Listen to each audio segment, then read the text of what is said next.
సాయి కృష్ణ మృతి కేసులో శవం సీసీ ఫుటేజ్ మాయం. స్టేషన్ టెర్రస్ పై దొరికిన రక్తపు మరకలు ఉన్న వస్తువుల గురించి సమాచారం రాబట్టేందుకు సీఐ నాగరాజును కస్టడీకి ఇవ్వాలని సిట్ తరపు న్యాయవాది విజయవాడ కోర్టును కోరారు.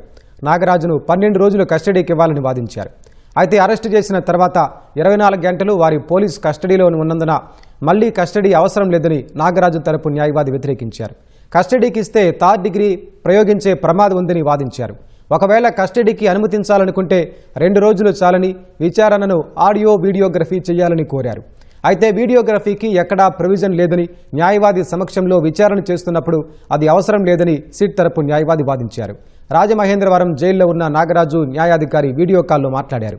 12 రోజులు పోలీస్ కస్టడీ వల్ల మీకేమైనా ఇబ్బంది ఉందా అని అడిగారు.